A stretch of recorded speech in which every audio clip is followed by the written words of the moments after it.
நட்பில் கவிதையும் கவிதையே நண்பனாகவும் அறிவழகும் மதியழகும் இணைந்த பாவலர் அறிவுமதி ஐயா அவர்கள். பொய்யுள் விளையாது மெய்யுள் விளைவதுதான் சிறந்த செய்யுள் என்று சொல்லுவார்கள். அப்படி மெய்யுள் விளைய வேண்டுமானால் இவர் போன்றவர்கள் மனப்பையுள் விதைத்ததை நமக்கு கொடுத்தால்தானே கிடைக்கும். நீண்ட நீண்ட காலம் வாழ இவர் தமிழை கற்கண்டாய் ஆண்டு ஆண்டு வடித்த வாழ்த்துகள் தான் இன்று திக்கலாம் தித்தித்து கொண்டிருக்கின்றன. அது போன்றதொரு கருத்துரைக்கு காத்திருக்கிறோம். வாருங்கள் ஐயா. சுபவி, அருள்மொழி, அறிவுமதி என வரிசை கட்டி ஒரே மேடையில் அமர வைக்கின்ற தமிழ்காரியின் அந்த தமிழ் உணர்வு இன்னும் பலரையும் இங்கே வரிசை கட்டி அமர வைக்கின்ற ஒரு நாகரிக தமிழ்நாட்டை பார்க்க ஆவல் படுகிற வலி சுமந்த ஒரு தமிழனாக இங்கே நான் நிற்கிறேன்.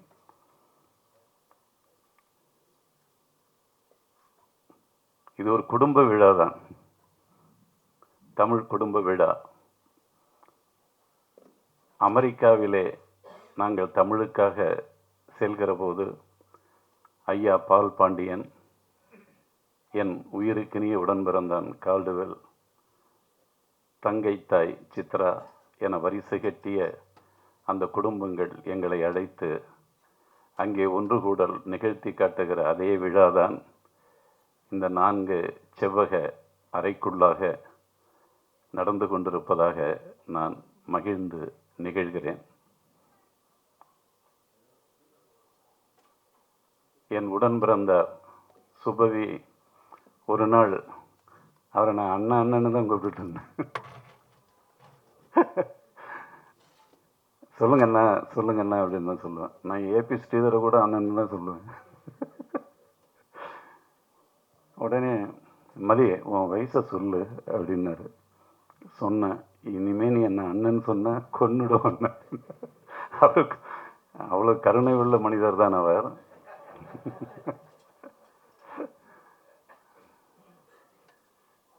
அவரை விட நான் 5-6 வயது மூத்தவன் என்பதை அன்றைக்கு அவர் உணர்ந்து கொண்டார். இன்றைக்கு அவர் பேசுகிற போது ஆண்கள் கல்லூரி என்று பயன்படுத்திய அந்த சொல்லாக்கத்தை பெண் ஏன் அடிமையானாள் என்ற நம் தந்தை பெரியாருடைய அந்த உணர்வுகளுக்குள்ளாக இனி ஆண்கள் கல்லூரி பெண்கள் கல்லூரி என்று கருப்பு சட்டைகள் உச்சரிக்கக்கூடாது. ஆண்கள் கல்லூரி பெண்கள் கல்லூரி என்று தனித்தனியே இருக்கிறவரை இந்த சமூகத்தில் ஆண்பால் பெண்பால் அந்த குறைபாடுகள் நடந்து கொண்டேதான் இருக்கும். எனவே கல்விக்கூடங்களில் இனி ஆண்கள் கல்லூரி பெண்கள் கல்லூரி என்ற தனித்தனி கல்லூரிகள் வைப்பதை கல்வி வடிவமைப்பாளர்கள் சிந்திக்க வேண்டும் என்று ஒரு பெரியாரின் பிள்ளையாய் நான் அதை பதிவு செய்கிறேன். இப்போது என் காதல் சொல்ல நான் முத்துக்குமாரைத்தான், என் தம்பியைத்தான் அழைக்க வேண்டும். ஆனால் அவன் தம்பி இந்த நிகழ்ச்சியை இவ்வளவு சிரமப்பட்டு அந்த நூல்களை எல்லாம் என் இனிய தம்பி மதிராஜ் அவர்களால் வடிவமைக்க அவர்கள் இருவருடைய அந்த அழகில்தான் இந்த விழா இங்கே நடந்து கொண்டிருக்கிறது. எனவே மதிராஜிற்கும் என் தம்பி ரமேஷுக்கும் என்னுடைய நன்றிகளை தெரிவிக்கிறேன். காதலை பற்றி பேச வேண்டிய ஒரு சூழல். நான் இப்போது 40 ஆண்டு கால சென்னை வாழ்க்கையை விட்டு என்னுடைய சொந்த மண்ணுக்கு சென்று சங்க இலக்கிய ஆய்வாளனாக அதற்காக மட்டுமே உழைத்து கொண்டிருக்கிறேன். உலக அமைதிக்கான நூல் என்ற ஒரு 3000 ஆண்டுகளுக்கு முன்னால் போர் வேண்டாம் என்று சிந்தித்த இனம் இந்த தமிழ் இனம் என்ற ஒரு நூலை உலகுக்கு தந்திருக்கிறேன். ஏனென்றால் தமிழ் என்பது நான் யார் என்று கேட்டால் தமிழன், நாம் யார் என்று கேட்டால் உலகர். இதுதான் தமிழ் பண்பாட்டு விழுமியத்தின் ஆணி வேர்ச்சொல். யாவரும் கேளீர் என்றால் எல்லா உயிர்களும் என்னுடைய உறவுகள் என்று சொல்வதுதான். மனிதர்கள் மட்டுமே உறவுகள் என்ற சொல் அல்லது பொருள் தமிழுக்கு அழகாகாது. எண்ணென்ப ஏன எழுத்தென்ப இவ்விரண்டும் கண்ணென்ப படிக்கும் மாணவர்களுக்கு என்று வள்ளுவன் சொல்லவில்லை. படிக்கும் மனிதர்களுக்கு என்றும் சொல்லவில்லை, வாழும் உயிர்க்கு என்று சொன்ன அந்த தமிழ். அந்த தமிழுக்குள்ளாக காதல், அந்த காதல் எனக்கு கவிதையாக்கி கொடுத்தவர் கவிக்கோ அப்துல் ரஹ்மான். பக்கம் பக்கமாக எழுதாதே, 4 வரி 5 வரியில் எழுது என்று எனக்கு என் விரல் பிடித்து எழுதிய ஆண் தாய் அப்துல் ரஹ்மான். நானும் சில காதல் கவிதைகள் எழுதினேன்.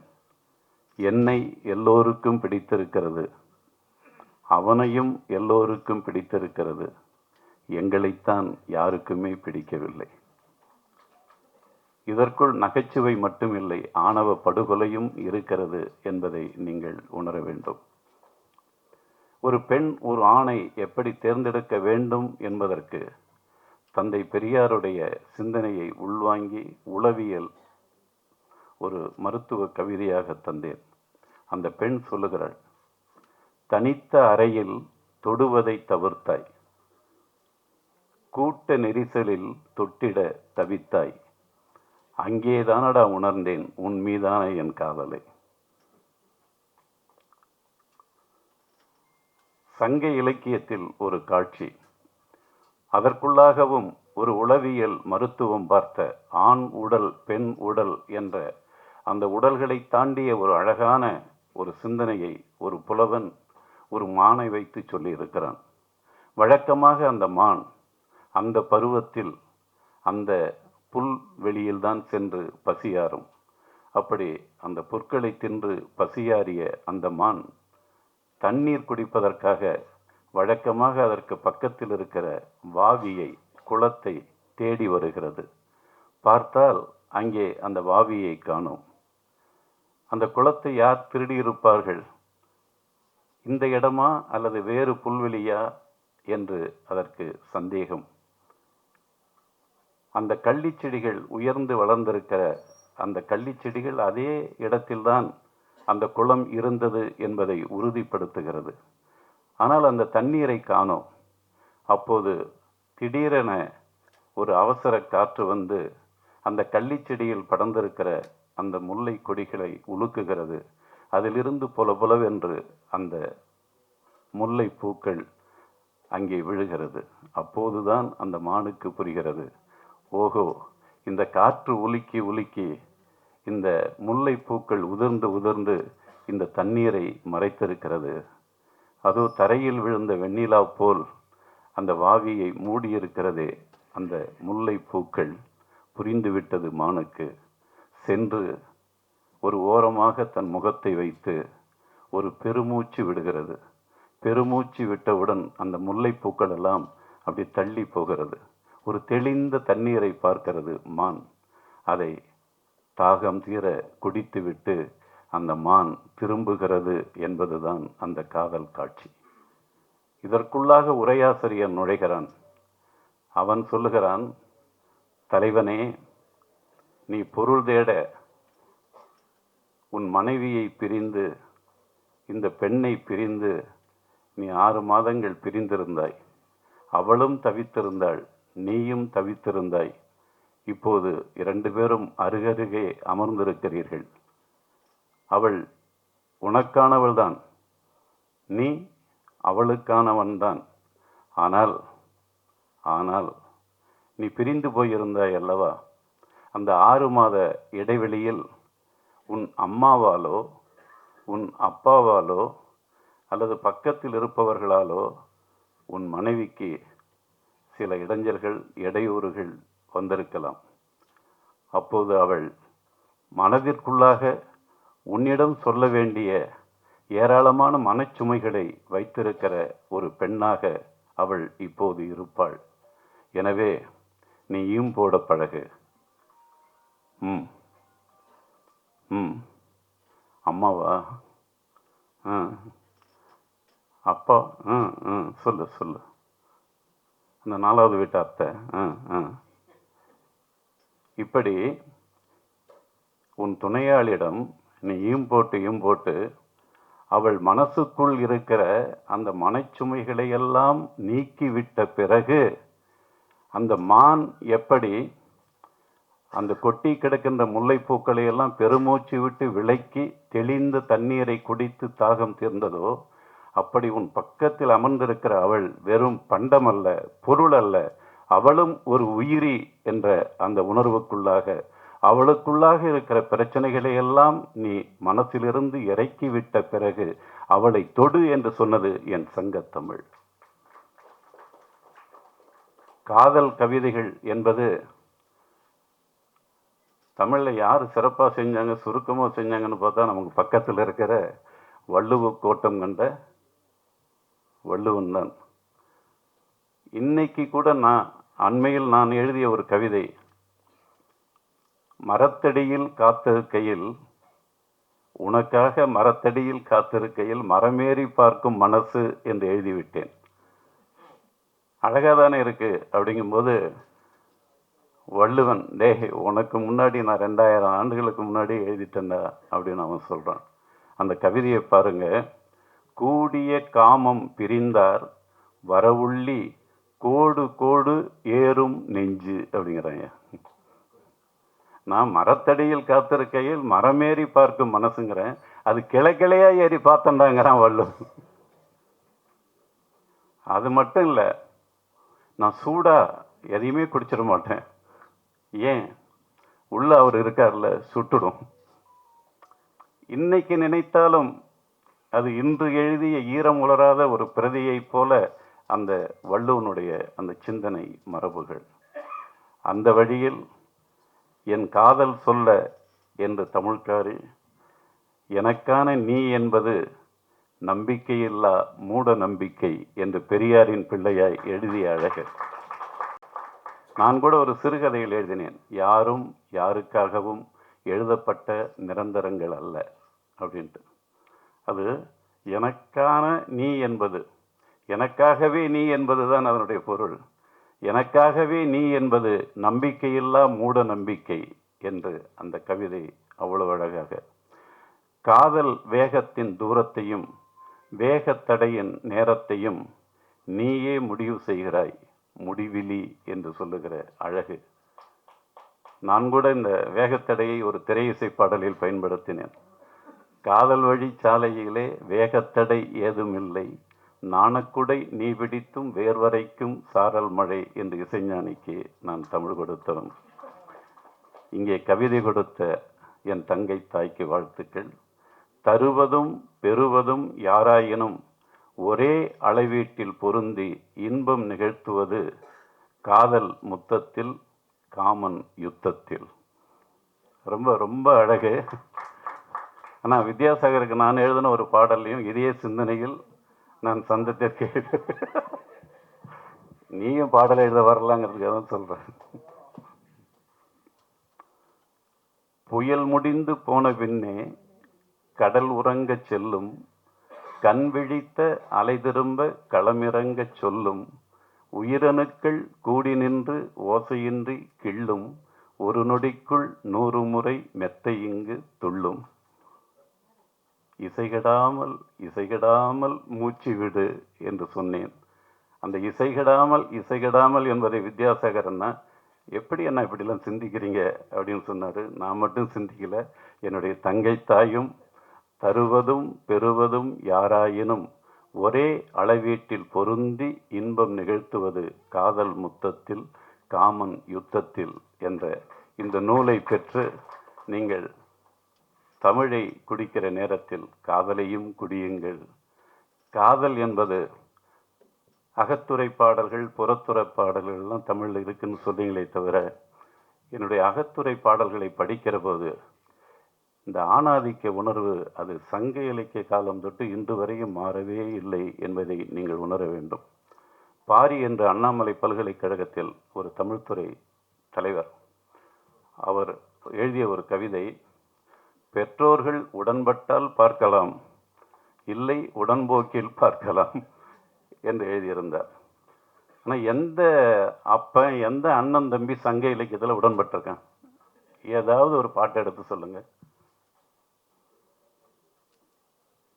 காதலித்த ஒரு தலைவனும் தலைவியும் அப்பன் அண்ணன் தம்பி ஏற்றுக்கொள்ளாமல் அம்மாவும் செவிலித்தாயும் மட்டும்தான் அந்த காதலுக்கு உறுதுணையாக இருந்து நீங்கள் எங்கேயாவது போய் பழிச்சிங்க என்று சொல்லுகிற போது இந்த தமிழ்நாட்டில் இந்த தமிழ் காதலர்கள் பிழைக்கவே இல்லை ஐயா. பிற மொழி தேசங்களில் போய் தானையா தங்களுடைய காதலை காப்பாற்றி வந்திருக்கிறார்கள். பெரும்பகுதி சொல்லுகிறேன், நீங்க வேணா படிச்சு பாருங்க. பிற மொழி பேசுகிற அந்த நாடுகளுக்கு போய் தான் என் தமிழ் காதலர்கள் தங்கள் காதலை காப்பாற்றி இருக்கிறார்கள். இந்த ஆணவ படுகொலைகள், அந்த சிந்தனைகள், அதெல்லாம் சும்மா நீங்க எல்லாமே அது தொல் திருமாவளவன் என்கிற அம்பேத்கருடைய வழியில் தான் நீங்கள் அதை உணர வேண்டும். தமிழன் என்றால் உடனே தமிழன் அப்படியே பொங்கி வழியாதீங்க. இன்னும் என் தெருக்களில் என் பிள்ளைகள், என் பெண்கள் அல்லது என் தந்தைகள், என் தாய்கள், தமிழன் வீட்டில் தமிழன் சாப்பிடாத வரை இங்கே எப்படியா தமிழ் தேசியம் நீங்கள் பேசுவீர்கள்?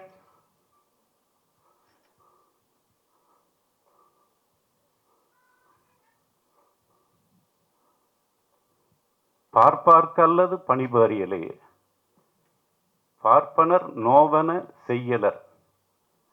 தமிழ் மன்னர்களுடைய தலைகளை வெட்டி அவற்றை அடுப்பு கற்களாக வைத்து அதற்குள்ளாக பானைகளில் தமிழனுடைய ரத்தத்தை ஊற்றி அதை அந்த தமிழ் பகைவனுடைய தோலை, அந்த தமிழ் மன்னன் தான் அவனுடைய தோலை வெட்டி அந்த ரத்தத்தை அப்படி சூடாக்கி அதை அப்படி கின்றானா. அகப்பை எது தெரியுங்களா? ஒரு தமிழ் மன்னனுடைய தோல். அது எது செய்ய? வேள்வி செய்ய. நம்ம திருந்தணும்னா சங்க இலக்கியத்திலிருந்து இன்று வரை நாம் செய்த தவறுகளுக்கு தமிழன் மன்னிப்பு கேட்டுவிட்டு தமிழனாகிற அந்த பண்பாட்டிற்கு நம்மை நாம் வளர்த்து கொள்ள வேண்டும். அதை விட்டுட்டு ஒரு அப்பனுக்கு பிறந்தவனாக இருந்தா என்று பேசுகிற நீ மகளிர் பாசறை வைப்பதற்கே தகுதியற்றவன் என்று நான் இந்த மேடையில் அழுத்தி சொல்லுகிறேன். என்னடா ஒருவனுக்கு ஒருத்தி பேசுற அழகு, ஆனால் மறுமணம் என்பதும் புரட்சி அழகு. இதுல ஒரு அப்பனுக்கு பிறந்திருந்தா என் தங்கைகளை, என் மகள்களை கேட்கிறேன், தலைமைக்கு வர வேண்டும் என்றால் பிரபாகரனின் அந்த சொல்லாடல்கள், பெரியாரின் சொல்லாடல்கள் நாம் பின்பற்ற வேண்டும். அது திராவிட இயக்கமாக இருந்தாலும் தமிழ் இயக்கமாக இருந்தாலும் நான் பார்வையாளனாகத்தான் இருக்கிறேன். நான் எந்த மேடைக்குள்ளும் நான் செல்லவில்லை. ஆனால் 76 வயது வரைக்கும் நான் தமிழுக்காகவும் தமிழனுக்காகவும் தமிழ் ஈழத்திற்காகவும் வாழ்ந்து கொண்டிருக்கிற ஒரு சராசரி மனிதன்.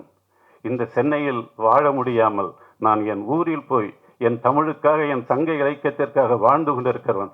எவனும் என்னை கை நீட்ட முடியாது. பேசுங்கள் மேடையில். என் பிள்ளைகள் பேசுகின்றன, பரதாவை போட்டு பேசுகின்றன. என்ன பேசுகின்றன? மயிறு. எப்படியடா ஒரு மேடையில், எப்படி ஒரு மேடையில் அதை நீ எப்படி கை தட்டுகிறாய்? அப்படியெல்லாம் பேசக்கூடாதும்மா, அப்படியெல்லாம் பேசக்கூடாது என்று சொல்லுகிறவர்தான்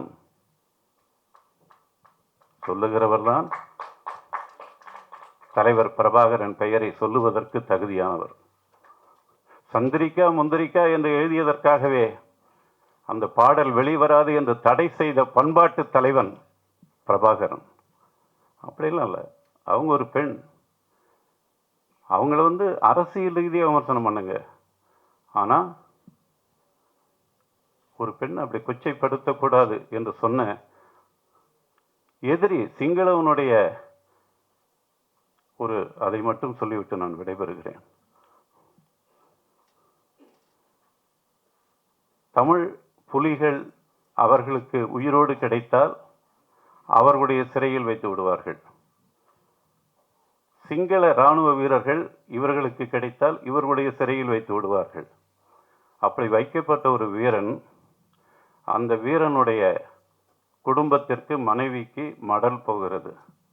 உங்கள் கணவர் எங்களுடைய கட்டுப்பாட்டில் உள்ள சிறையில்தான் இருக்கிறார். நீங்கள் வந்து பார்க்க வேண்டும் என்று சொன்னால் மடல் எழுதுங்கள், நாங்கள் தேதி குறிப்பிடுகிறோம், அப்போது நீங்கள் வந்து பார்த்து செல்லலாம் என்று மடல் போகிறது. அந்த மனைவி அங்கிருந்து வருகிறார்.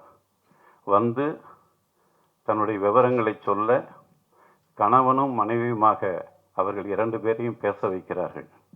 2 மணி நேரம் 3 மணி நேரம் பேசிவிட்டு பிறகு அவர்கள் ஊருக்கு போக தொடர்வண்டிக்கு செல்லுகிறார்கள். அன்றைக்கு அந்த கடைசி தொடர்வண்டி போய்விடுகிறது. இனி அந்த இராணுவ வீரரின் மனைவி இங்கே இவர்களுடைய கட்டுப்பாட்டு இடத்தில்தான் இரவு தங்க வேண்டும். அப்போது அந்த பொறுப்பாளர்களுக்கு பிரச்சனை வருகிறது. அந்த பெண்ணை எங்கே தங்க வைப்பது? அவர்களால் தீர்மானிக்க இயலவில்லை. எம் தலைவருக்கு அந்த செய்தி போகிறது. நீங்கள் தான் சொல்ல வேண்டும் என்கிறார்கள். உடனே அந்த தலைவன் அந்த சிங்கள இராணுவ தம்பியினுடைய வயதை பார்க்கிறார், மனைவியின் வயதை பார்க்கிறார். அவர்களுடைய உணர்வுகளை ஒரு தமிழனாக தமிழ் பண்பாட்டின் அடித்தளத்தில் ஊறிய ஒரு பண்பின் விழுமியத்தை உள்வாங்கி அந்த தலைவன் என்ன செய்கிறான் தெரியுமா? அவர்கள் இவ்வளவு காலம் பிரிந்திருக்கிறார்கள். இன்று இரவு அந்த பெண்ணை தனியே விடாதீர்கள். அந்த கணவனும் மனைவியுமாக அவர்களை தங்க விடுங்கள் என்று ஆணையிட்டவன் என் தலைவன் பிரபாகரன். இரவு தங்கிய பிறகு காலை தொடர்வண்டிக்கு பாதுகாப்பாக அனுப்பி வைக்கப்படுகிறார். ஒரு 3 திங்கள் கழித்து ஒரு கடிதம் வருகிறது. அந்த பெண் எழுதுகிறார், நான் என் கணவரை பார்க்க வந்த அன்று தொடர்வண்டியை தவறவிட்டதால் என்னை என் கணவனோடு தங்க வைத்து அனுப்பினீர்கள். இப்போது எனக்கு ஒரு பிரச்சனை. என் வயிற்றில் குழந்தை வளர்ந்து கொண்டிருக்கிறது. இன்னும் ஒரு 3 மாதம் 4 மாதம் கடந்தால் நான் என் மாமியாருக்கு பதில் சொல்ல வேண்டும், என் ஊராருக்கு பதில் சொல்ல வேண்டும். இதற்கு நீங்கள் தான் பதில் சொல்ல வேண்டும் என்ற மடல் வருகிறது. அந்த மடலை பார்த்தவுடன் அதுவும் தலைவருக்குத்தான் போகிறது. அந்த தலைவர் அந்த பெண்ணையும் அவருடைய மாமியாரையும் ஒரு புத்த துறவியையும் வரச் சொல்லுங்கள், 2 பேரோடும் வாருங்கள் என்று சொல்லுகிறார்கள். அப்படி வருகிறார்கள். வந்தவர்களுக்கு பொறுப்பாளர்கள் சொல்லுகிறார்கள், கடந்த முறை வந்தபோது தொடர்வண்டி போய்விட்டது, அதனால் இங்கே தங்க வைத்தோம். இப்போது உங்கள் மருமகள் வயிற்றில் வளர்கிற கரு உன் பிள்ளையின் கருதானம்மா.